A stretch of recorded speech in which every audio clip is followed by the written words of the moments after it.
Siempre estuve convencido de que podía ser el más rápido. Llego a la primera carrera en Estados Unidos y pole position. Y llego a la segunda carrera y pole position. Y podiums y victorias. Y así. Ya te digo, por 14 años seguidos viajé cada 4 días en promedio. Me siento en la junta con Toto y empieza la reunión él explicándome todas las razones por las cuales no hay una posición para mí en Mercedes. Y si no hay una oportunidad en el simulador, por lo menos déjame estar aquí sirviendo el café. Yo venía a ser piloto de Fórmula 1, ¿no? O sea, te tienes que bajar. Llegaban los resultados de Mercedes, de la venta de merchandise, y veían que uno de los países que más crecimiento tenían era México. Claro. Entonces, un día me habla Toto y me dice, oye, cabrón, ¿qué estás haciendo en México, güey? A ver, ahora sí explícame. Ahora sí te puso atención. Y antes de que tengas el abanico de oportunidades, las tienes que crear esas oportunidades. O sea, las oportunidades no llegan.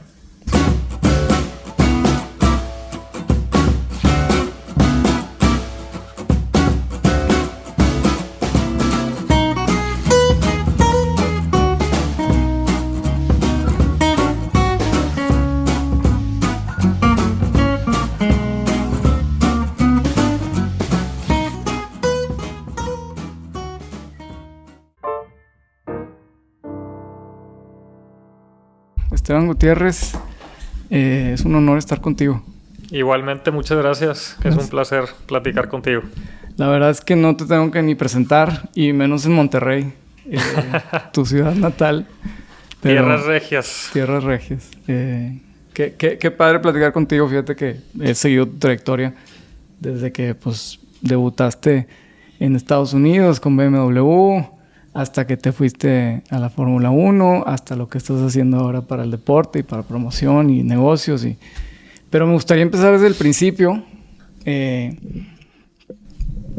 Tu niñez, o sea, ¿cuándo tú te diste cuenta, oye, soy bueno para las carreras? ¿O qué fue esa característica que tuviste en ti o que vieron en ti que dijiste, oye, tengo posibilidades? Pues mira, nunca fue así tan claro. Y las cosas creo que nunca son así tan tangibles en el aspecto de que, oye, sí tengo talento, entonces sí le voy a dar. Más que nada lo que sucedió fue que siempre desde pequeño me gustaba estar afuera explorando la aventura, las bicicletas, los deportes extremos. Y siempre me dediqué a exponerme a eso en vez de estar dentro de casa jugando videojuegos, viendo la televisión, viendo caricaturas. Como que era más de estar allá afuera, ¿no? En la calle explorando aventuras y demás. Haciendo pequeños negocios, pues ya sabes, ¿no? De puestito para vender limonadas, y hacía ahí mis inventarios y armaba todo el proyecto.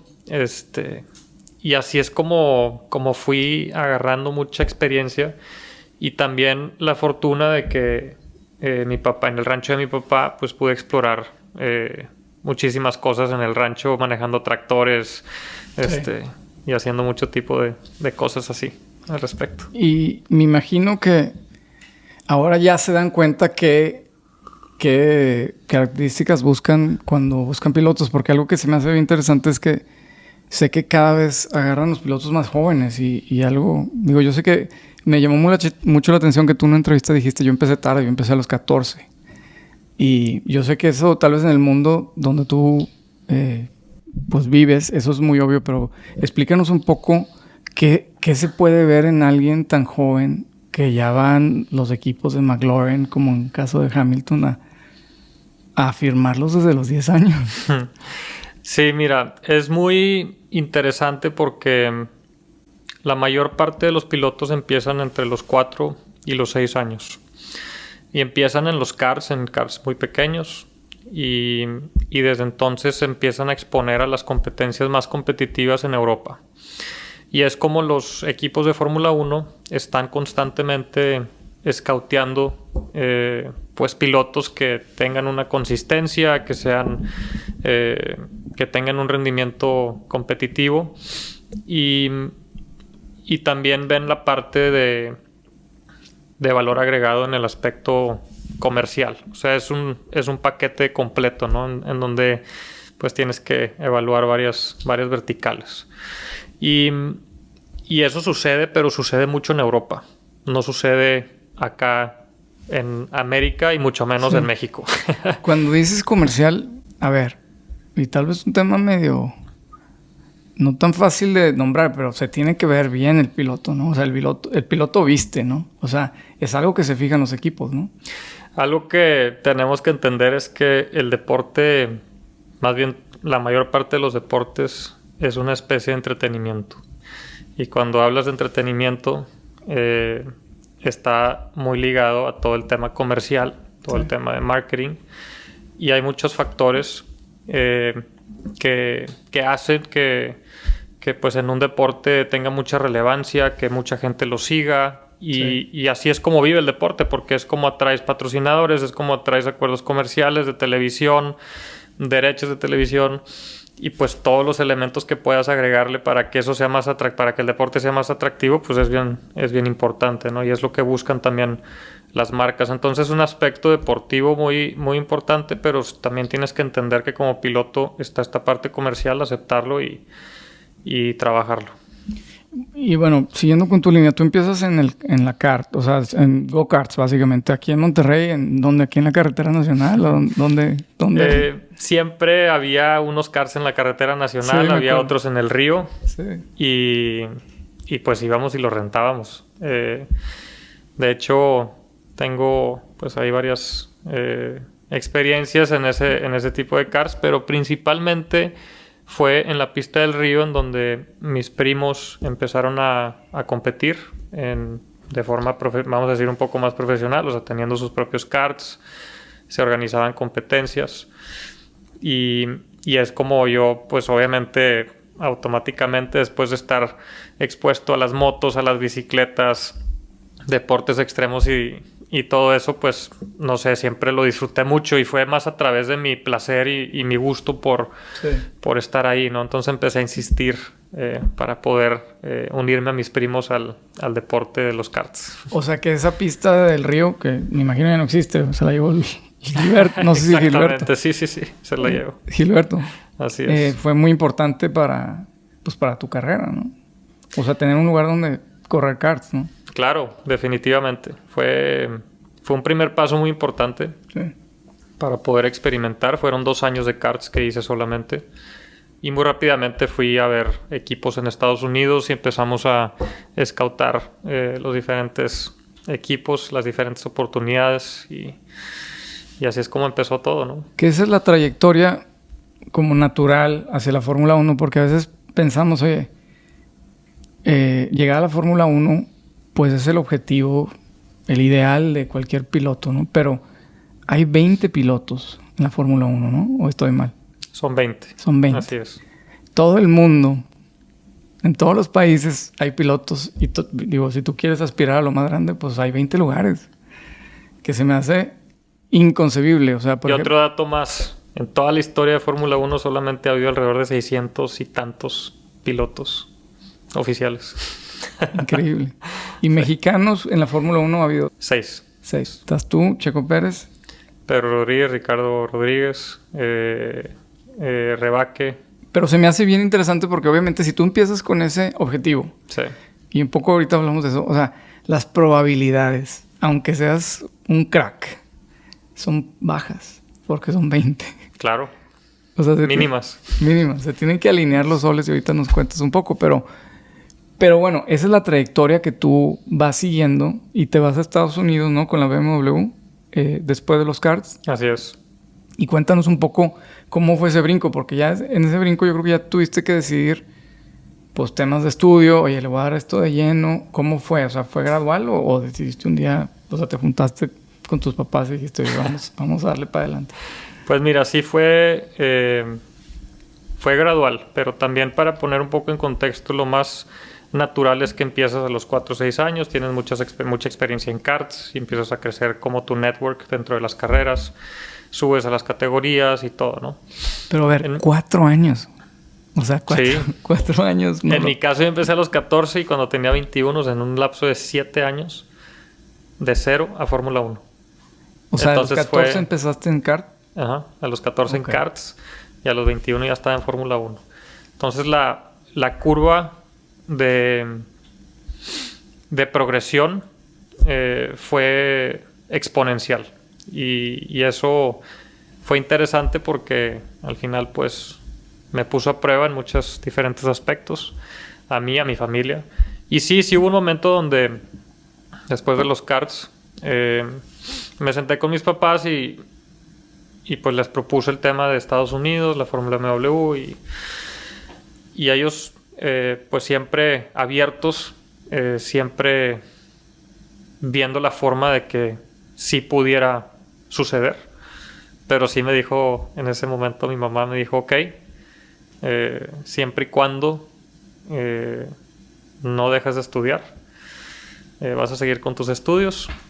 Y casi que me hizo firmar un papel en donde decía que me iba a ir a cumplir mi sueño de ser piloto de carreras un año, correr en Estados Unidos, y después de eso me voy a regresar, seguir con los estudios.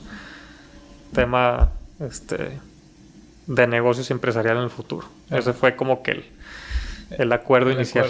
Sí. Que sí, al final sí estudiaste, ¿no? O sea, sí estudiaste negocios. Sí, yo seguí mis estudios hasta terminar preparatoria. Ahí luego te platico cómo, pero... Sí. Y en ese momento llego a la primera carrera en Estados Unidos y pole position. Y llego a la segunda carrera y pole position.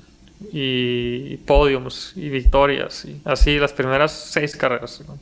Compitiendo con pilotos que ya tenían experiencia en la categoría y que eran pilotos de Red Bull y que eran pilotos firmados por Renault y todo. Pero a ver, ahí, porque llegaste rompiéndola. Sí. O sea, no la pudiste haber roto más. ¿Qué le atribuyes? O sea, era obviamente tu skill y tu carro. Mira, podemos sacar conclusiones, sí, pero no te sé decir exactamente qué era. Lo que sí es que siempre estuve convencido de que podía ser el más rápido. O sea, nunca tuve la duda de mi capacidad de llegar ahí. Entonces, eso para mí era algo importante porque me exigía mucho, me preparaba mucho. Y más que la preparación física y todo eso, pues es el tema mental, ¿no? De llegar a la pista y decir, voy a ser más rápido. No tienes duda, ni tantita duda de que lo puedes lograr. Yo en ese momento me acordaba que, pues sí, estaba comprometiendo mucha vida social. Tenía 14 años, pues estás en la época de los amigos, claro, empiezas a salir con chavas y, o sea, toda esa parte, ¿no? Yo comprometí mucho de eso para mi carrera profesional como piloto, y para mí en lo personal se convirtió en un reto personal de decir hasta dónde puedo llegar, o sea, cuál es el máximo donde puedo llegar en esto y le voy a dar con todo. Y si el máximo era Fórmula 1, ese era Fórmula 1 y siempre estuve convencido de que podía lograrlo. ¿Tú crees que los pilotos, o sea, hacen un estudio que tienen los atletas de alto rendimiento, ¿no? Y los estudian desde la vista, desde la capacidad de reacción, desde o sea, qué tanto miedo tienen, ¿no? Porque a veces dicen que, o sea, los mejores pilotos son los que no, o sea, tienen el sensor del miedo muy distinto a la mayoría, ¿no? Del miedo a la velocidad, del miedo al choque. ¿Tú crees que tú tienes como algo distinto? No, porque nunca me sentí especial. O sea, nunca estuve en esa posición de ego de decir, sí, soy especial y tengo esto que los demás no tienen. Simplemente era algo que disfrutaba, estaba comprometido y estaba convencido de mí mismo. Es tan sencillo como eso. No había nada más que eso. No había un estudio, no me había enfrentado a una prueba, un análisis o algo. Simplemente en las carreras es tan tangible que cruzas la meta y terminas primero, segundo o tercero y ya, there's no bullshit. Claro. Lo que fuiste rápido en la pista en una vuelta es lo que pudiste lograr y no... Sí. Puedes sacar 1000 excusas, pues sí, pero lo que es y el hubiera no existe. Claro. Salvo en la de Hamilton, la última que ganaron con controversia, pero... Sí, hay situaciones extremas, sí, que suceden, pero también un campeonato no se gana o se pierde en una carrera. Claro.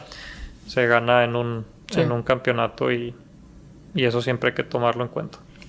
Entonces, estás en la BMW, trasciendes, luego te vas a Europa, ¿no? Te vas con el mismo BMW, te vas a Europa, estás en Europa y eventualmente con BMW ellos te dicen, oye, te vamos a llevar a la Fórmula 1.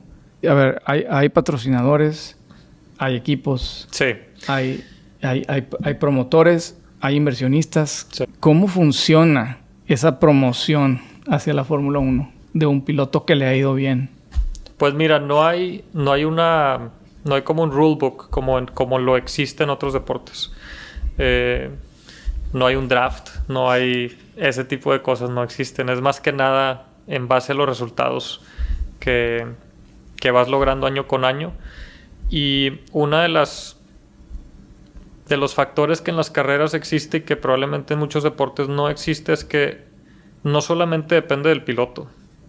Depende mucho también del equipo, del auto que tengas, los ingenieros. Un auto pues está compuesto por más de 50,000 partes y todas esas 50,000 partes pues tienen que embonar y formar una armonía y luego los puedes ajustar de diferente forma y son muchas variables las que están en juego. Y eso combinado con el talento del piloto. Pero parte del talento del piloto pues está en la parte también técnica, ¿no? De entenderte bien con los ingenieros y trabajar en conjunto para lograr el máximo performance del auto. Y en mi caso, en Estados Unidos llegué y quedé en segundo en el campeonato y fui el rookie del año. Y obviamente eso atrajo mucha atención por parte de equipos de Fórmula 1. Tuve ofertas de Williams, de Renault, de Red Bull, de BMW y McLaren en ese entonces. Y todos estos equipos pues con contratos en la mesa, ¿no? Y lo que en ese momento decidí fue, no voy a firmar ningún contrato todavía, voy a extenderlo un año más porque quería ver cómo me sentía, quería irme a Europa, que era un paso importante. Afortunadamente estaba en la posición económica para hacerlo, junto con inversionista y patrocinadores, recibiendo también el apoyo de mi familia, el apoyo familiar. Y ahí sí fue un momento donde me senté con mis papás y entonces fue, oye, a ver, esto puede ser en serio y me puedo ir a Europa por las carreras, pues es un paso importante, ¿no? Porque tenía 16 años en ese momento y pues irme solo a Europa y vivir en Europa pues es un cambio radical. Y yo no tenía duda, absolutamente ninguna duda. Y eso mi papá yo creo que lo percibieron y tomaron la decisión de apoyarme y también estar pues en línea con lo que yo estaba buscando, ¿no? Y es algo que siempre les voy a agradecer porque siempre me dieron esa como libertad y esa apertura de poderlo hacer. Y luego, estando en Europa, llego con obviamente todos los pilotos europeos que están corriendo desde entre los 4 o 6 años en karts y pasan a esta categoría, la Fórmula BMW, que es el primer año, unos estaban en segundo año y la primera temporada quedó campeón y arrasamos con todo en esta primera temporada europea. Y ahí obviamente pues todos los contratos y ofertas que tenía pues siguen en pie y todavía por 2, ¿no? O sea, mucho más interesados. Y entonces empecé a negociar y di la conclusión de que BMW en ese entonces era BMW Sauber, era la mejor vía. En ese entonces estaba Mario Tyson como team principal del equipo de Fórmula 1 y fue con quien negocié mi primer contrato para que definía todos los pasos que tenían que suceder para llegar a Fórmula 1 y estar corriendo en Fórmula 1 con ellos.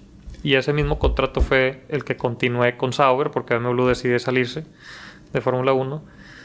Y Sauber, que se queda con el equipo, Peter Sauber, es el mismo contrato que tuve hasta que hice las 2 temporadas en Fórmula 1, los primeros 2 años. Oye, y ahorita pasamos eso, pero algo que vi que tú mencionaste es este tema de estar arriba y estar abajo, ¿no? Y cómo socialmente, psicológicamente debe ser bien duro pues cuando ganas todo el mundo te quiere, ¿no? Y todo el mundo te avienta los contratos.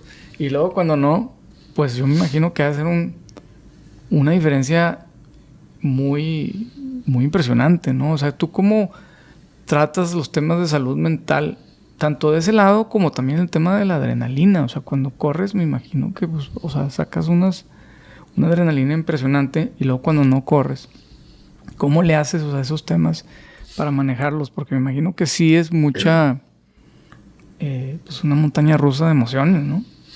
Totalmente. Y el tema emocional es, como lo sabemos, uno de los puntos más importantes para el bienestar y para la salud.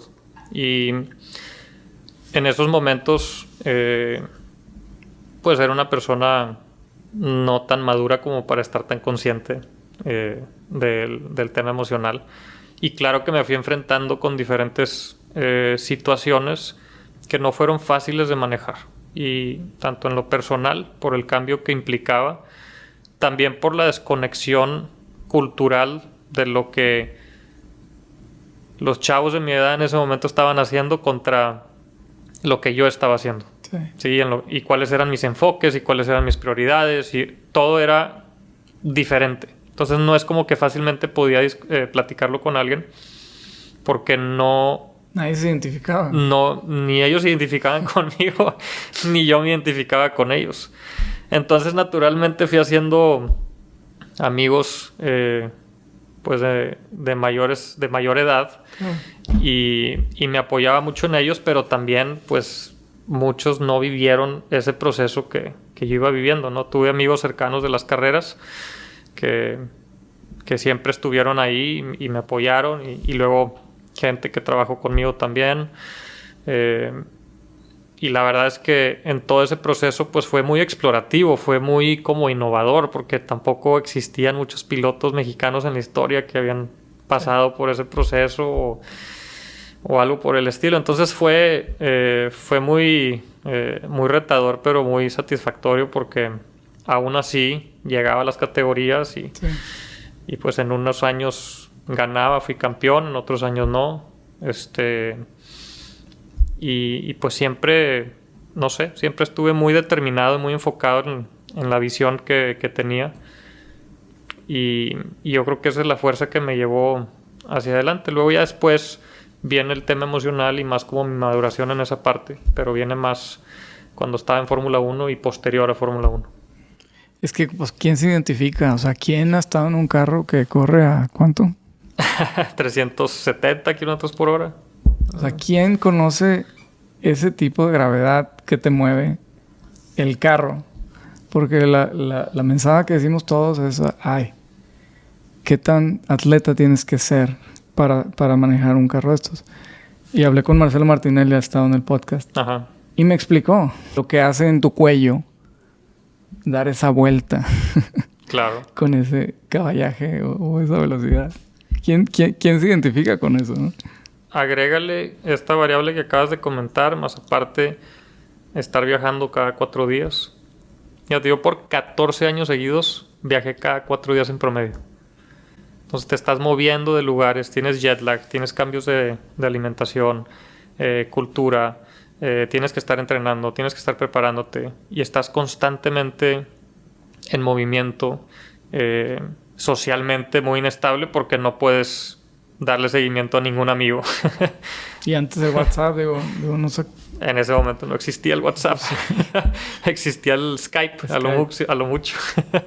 No, o sea, es una carrera, me imagino, que nosotros la vemos como muy cosmopolita, porque vas al Gran Premio y ves la carrera de Mónaco, pero me queda claro que pues el día a día no es así. No. Y cuando estás en esos eventos, estás concentrado, estás enfocado. Es muy, muy divertido, es muy interesante, extremadamente intenso. Pero si tienes, pues te exige muchísimo. ¿Cómo te sientes cuando te bajas del carro? O sea, ¿cuánto tiempo te tardas en tranquilizarte? O sea, después de estar a esas velocidades, ¿cómo te sientes cuando te bajas? No, pues tienes toda la adrenalina, tienes el cansancio físico, tienes el desgaste mental. No, requieres Bien, recuperarte bien un par de días. ¿En serio? Sí. Hasta bajas de peso, ¿no? Bajas de peso por todo. Sí, claro. Llegas a la Fórmula 1, sigues en la Fórmula 1, sigues con el equipo de Mercedes, eres un piloto del equipo y aparte ahora te dedicas a temas de negocios, a temas de marketing. Explícanos, o sea, tu trayectoria en la Fórmula 1 y luego acabamos con el tema de que traes ahora, ¿no? Claro. Primero estuve en Fórmula 1, estuve con Sauber, con Ferrari como tercer piloto, estuve con Haas como piloto principal. Y después de Haas salí de Fórmula 1 y tuve un año, una etapa de estar explorando otras categorías, pero en ese momento no estaba en un buen punto personalmente y decidí dejar de correr. Y eso fue a finales del 2017. Sin embargo, en ese momento dije, oye, pues para mantenerme activo dentro del mundo de las carreras, quiero buscar pues un equipo y estar en un rol que no sea tan activo, pero que sea, o sea, que esté involucrado en de algún cierto nivel, ¿no?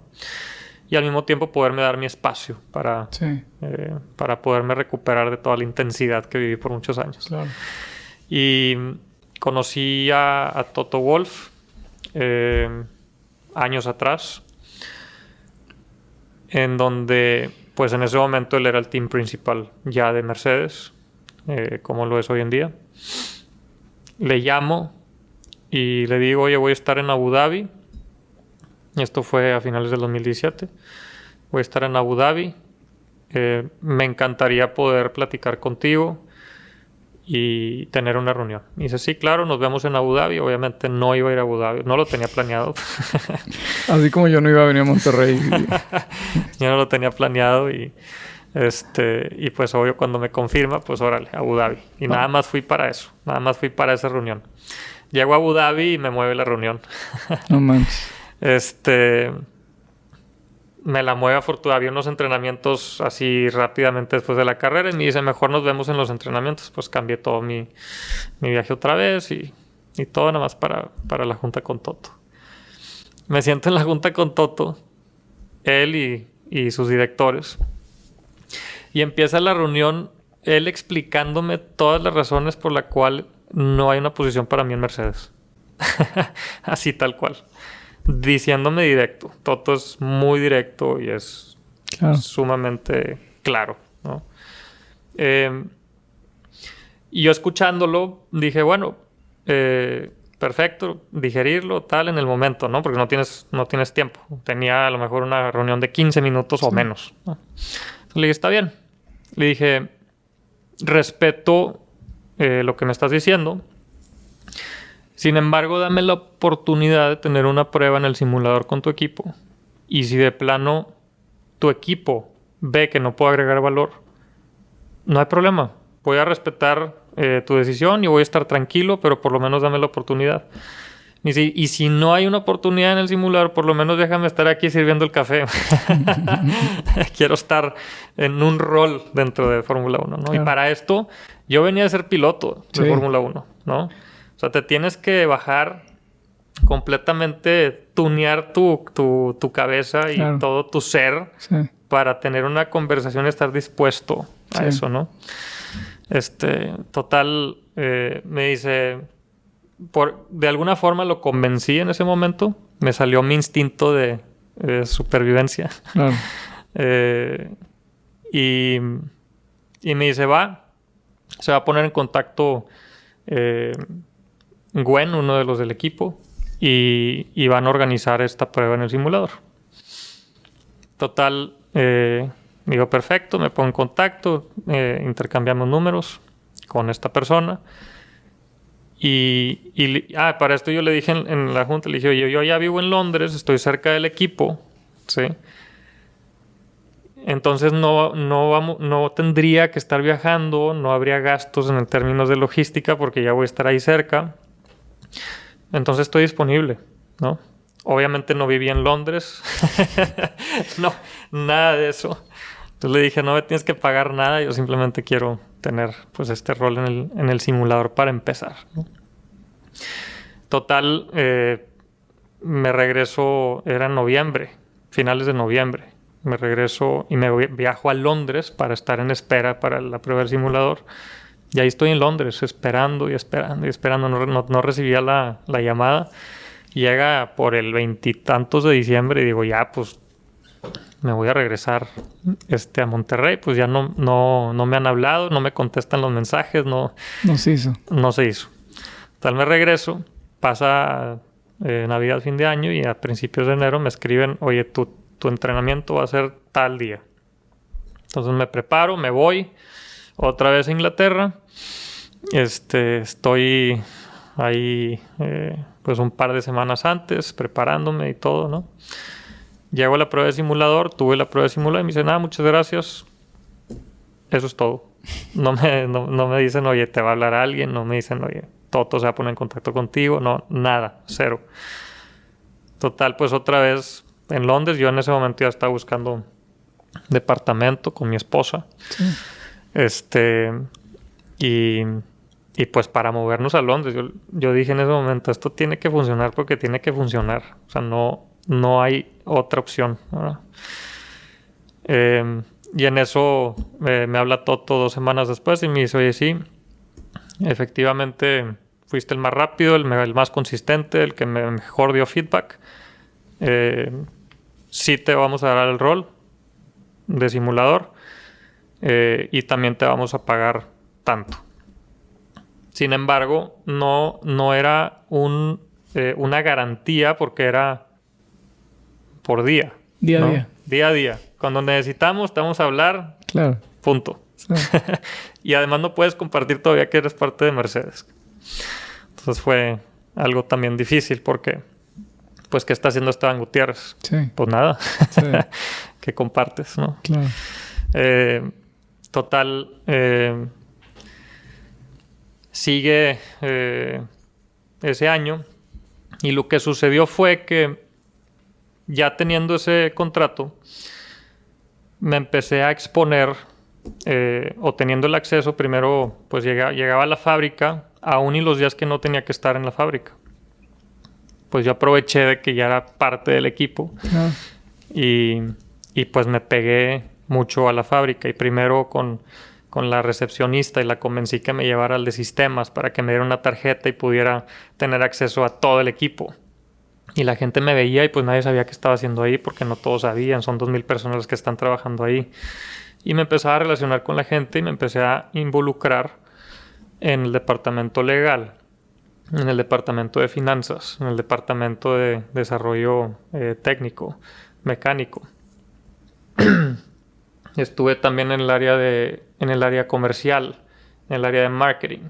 Entonces aproveché ese acceso que tenía para exponerme a diferentes áreas del equipo. Y Toto nunca me puso ninguna limitante. Y eso fue lo que yo creo que se dio cuenta él y dijo, bueno, pues por lo menos no lo voy a limitar. Claro. ¿Verdad? Y eso también siempre se lo agradezco porque siempre me dejó las puertas abiertas, sí, ¿no?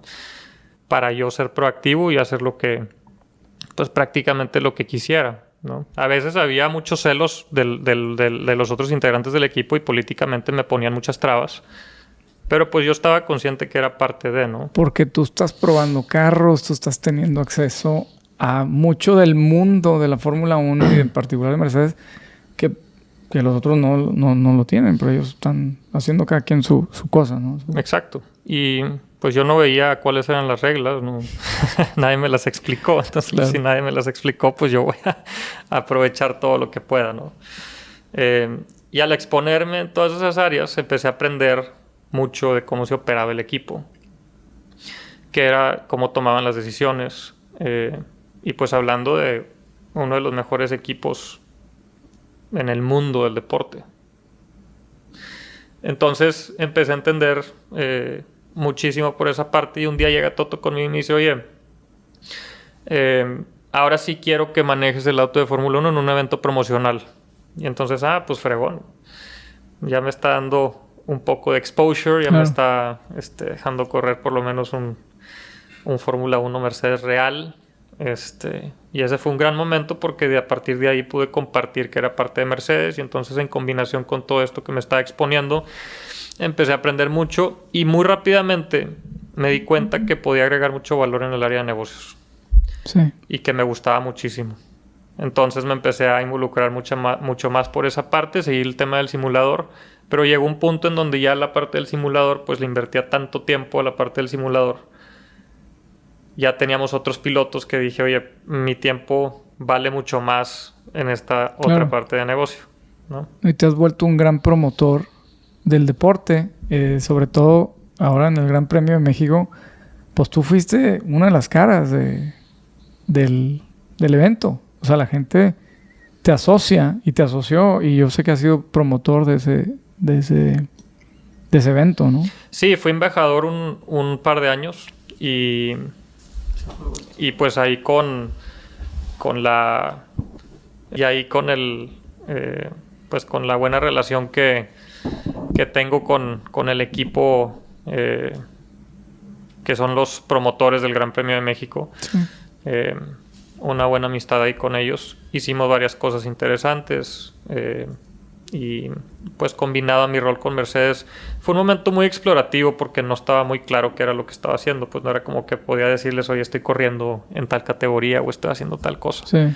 Pero negocios punto el merch.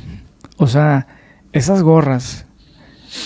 No me imagino la cantidad de gorras que vendieron. O sea, es un negocio importantísimo para la Fórmula 1. Todo el equipo de mercancía que venden, ¿no? O sea, me imagino que eso le produce muchísimo dinero a la marca. Pues mira, en ese momento no lo era. Ok. Si tú te pones a evaluar el modelo de negocio de los equipos de fútbol americano o de fútbol soccer y ves el porcentaje o la proporción de los ingresos del merch contra la proporción de los ingresos del merch de un equipo de Fórmula 1 no es nada. O sea, estábamos hablando de un 2% del revenue de un equipo de Fórmula 1. Hablando de Mercedes, contra un 40% o más de un equipo como el Real Madrid. Entonces, si lo ves desde esa perspectiva, pues no figuraba mucho.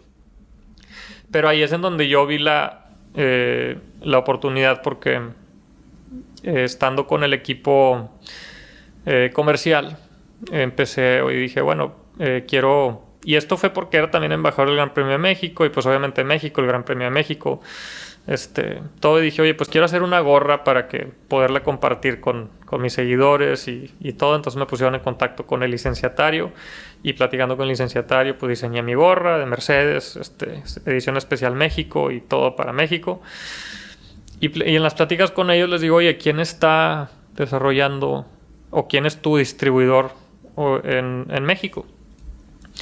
Me dice, híjole, es que hemos batallado mucho con Latinoamérica y con México porque no tenemos uno formal. Está muy pulverizado. Sí. Tenemos muchos pequeños. Entonces yo dije, pues... Entonces, si no tienes a nadie, pues... ¿Yo lo puedo hacer? Yo lo puedo hacer. Y fui y se lo presenté a Toto y le hice como una propuesta a Toto y Toto me dice, no, estás loco, ese no es mi core business, no me voy a poner a distribuir merchandise, mira, es nomás el 2% del revenue y todo esto. Y le digo, bueno, está bien, si no lo quieres tú, pues yo lo voy a hacer, ¿verdad? Pero en ese momento me quedé muy callado y no lo comunicaba mucho dentro del equipo ni nada. Yo me puse y me enfoqué y lo empecé a armar. Y a través del año llegaban los resultados de Mercedes, de la venta de merchandise. Y veían que uno de los países que más crecimiento tenían era México. Claro. Entonces, un día me habla Toto y me dice, oye, cabrón, ¿qué estás haciendo en México, güey? A ver, ahora sí explícame. Ahora sí te puso atención. Y dije, mira, pues aquí está el business case, ya real. Y me dice... Ok, ahora quiero que tú me ayudes a hacerlo a nivel global para el equipo y nosotros manejar nuestro e-commerce. Wow. Entonces me involucro en ese proyecto y me dice, y está bien, tú te vas a quedar con Latinoamérica. Te vamos a respetar Latinoamérica, pero todo el resto del mundo ayúdanos a armarlo. Lo queremos hacer. Digo, para esto te lo estoy diciendo muy sencillo, pero fueron varios rounds de de convencimiento. Pero hay una lección padrísima que seguro ya la tienes pensada, que es, oye, a veces queremos llegar a cierto lugar, porque me imagino que tu sueño y llegaste a la Fórmula 1. Y luego llegas ahí y se te abre un abanico de oportunidades. Y está en ti tener la audacia, la humildad y la inteligencia para desarrollar algo donde no había, ¿no? O sea, pero antes de todo eso y antes de que tengas el abanico de oportunidades, las tienes que crear esas oportunidades. O sea, las oportunidades no llegan. no estaban. No estaban. Y si tú veías tangiblemente con razonamiento el porcentaje que representaba en ese momento como proporción del ingreso, decías, pues ¿por qué me voy a meter a un nicho de mercado tan pequeño? ¿Sí? ¿Cuál va a ser mi ROI invirtiendo en esa área? Pero lo que yo estaba viendo era la estrategia comercial de Liberty Media, ¿no? Y que iban a sacar la serie de Netflix y que iban a sacar todo esto. Y viendo ese contexto global, dije, esto tiene que ayudar para tener nuevos fans y que la venta de merchandise va a incrementar porque va a incrementar. Y eso que no está bien hecho, por eso también es muy poco, no se le ha puesto el objetivo. Y yo lo vi más que nada como una limitante, una oportunidad y dicho y hecho. Justo cuando empecé fue cuando salió Netflix y entonces con los números de Netflix en Estados Unidos crecimos 50% año con año por 2 o 3 años consecutivos el crecimiento de la audiencia. Y entonces en conjunto con eso se ha venido una ola en el tema del merchandise y ahorita es muy importante. Impresionante lo que ha hecho esa serie por el deporte, ¿no? Claro, sí, exacto. Oye, muchísimas gracias. Sé que tienes tiempo limitado y muy agradecido que nos hayas dado este tiempo. Nada más para acabar, lecciones aprendidas. Yo sé que está difícil, ya nos diste varias, pero hay pocas personas que he conocido que ha estado en este nivel de rendimiento y en estas situaciones y con personas tan relevantes como es un Toto o los pilotos con los que has convivido. Danos algunas, compartir aquí con tus amigos regios un poco lo que tú has visto allá que pueda ser aplicable para, no sé, para negocios o para la vida. Pues mira, es muy sencillo y se trata de constantemente estarte exponiendo a situaciones incómodas, porque es la única forma como vas a crecer. Y también aplica cuando no sabes qué quieres hacer profesionalmente. No lo vas a resolver de un día para otro. Lo vas a resolver exponiéndote a industrias que no te gustan, a un trabajo que no te gusta, con un jefe que no te cae bien.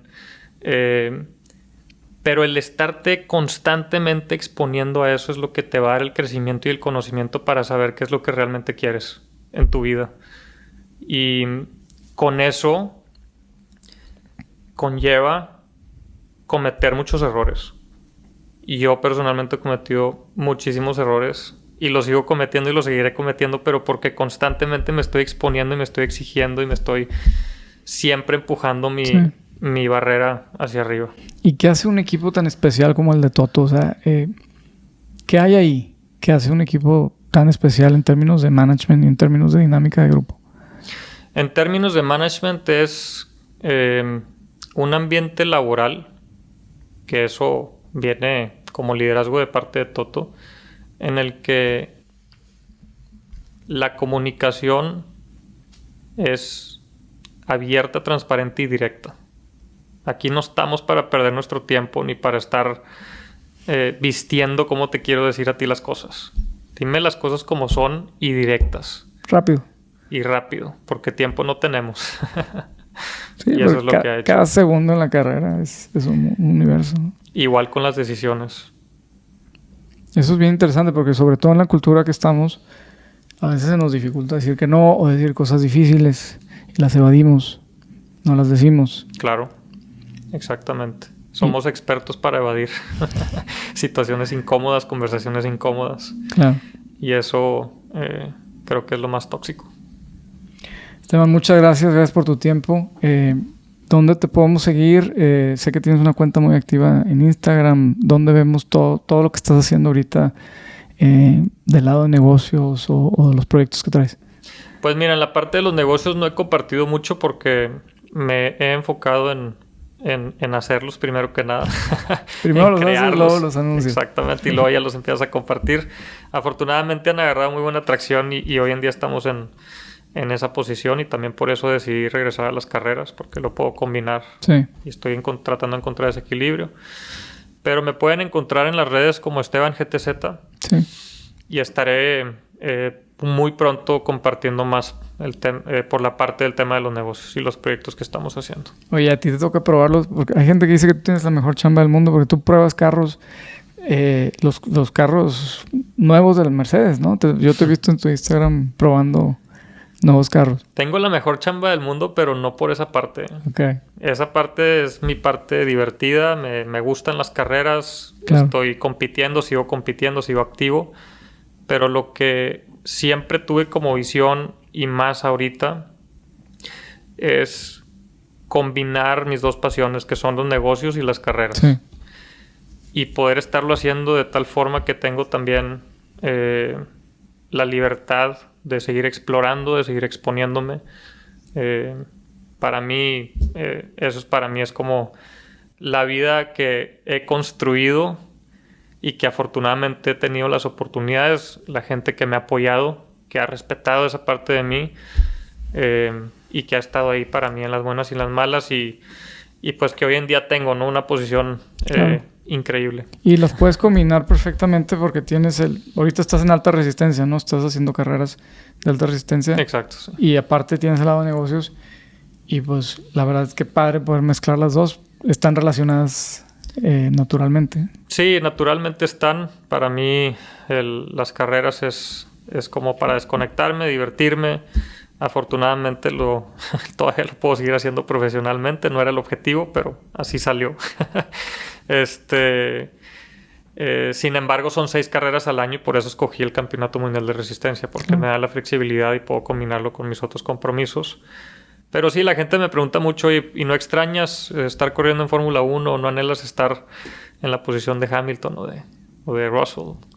Y yo les digo, no, estoy en la posición que quiero estar por lo que he venido construyendo, porque esta es la posición que siempre me he imaginado y he querido tener.